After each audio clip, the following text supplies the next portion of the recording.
Pero la salvación es mucho más que eso. The transformation that we have isn't from bad to better. La transformación que tenemos no es de malo a bueno. And definitely not from good to better. Y definitivamente no es de bueno a mejor. It's dead to alive. Sino que es de muerte a vida. I think a better image would be an image of a caterpillar. Y creo que una imagen que sería mejor sería la de una oruga. That's the before picture. Que esa es la foto del antes. That's before Jesus. Esa es antes de Jesús. And then the after picture would be a butterfly. Y la foto del después sería una mariposa. I mean, if they didn't tell you it was the same animal, you wouldn't believe it. O sea, si te dijeran que es el mismo insecto, tú no lo creerías. That is what should happen in the life of every single person who's a Christian. Y eso debería de pasar en la vida de cada uno de los cristianos. That their past self is barely recognizable. Que su pasado, la persona que era antes, es irreconocible. That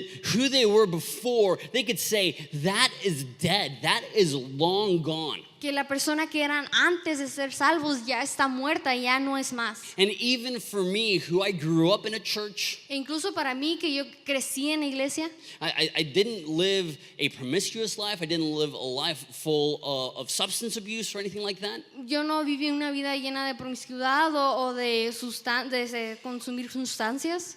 There is a clear, evident, radical change that happened when I was 18.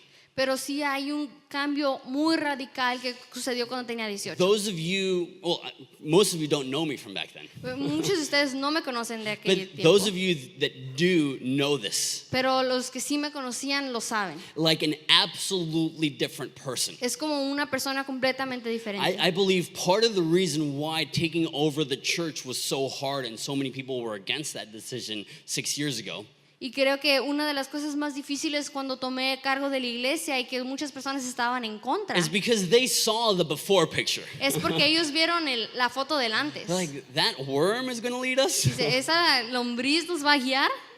And there was a serious transformation that is continuing, but there was an absolute before and after. Y hay una transformación que sigue siendo continua, pero hay una diferencia del antes y el después. And this might sound radical, Y tal vez esto suene radical, but if there isn't a clear, massive difference from who you were before Jesus and after Jesus, you need to ask yourself if you've truly experienced this life-changing grace. pero si no hay un cambio masivo y radical desde antes de que vinieras a Jesús y después, entonces tienes que preguntarte qué es lo que ha sucedido. How can we who are dead to sin live any longer in it? ¿Cómo puede ser que nosotros que hemos muerto al pecado vivir aún en él? That's dead. Eso está muerto. That's a past life. Esa es la vida I pasada. am now a new creation, Ahora soy una nueva criatura, absolutely distinct. absolutamente Now, diferente. does that mean we never sin? Ahora, ¿eso significa que nunca pecamos? No, the Bible, and actually Romans will address this in following chapters.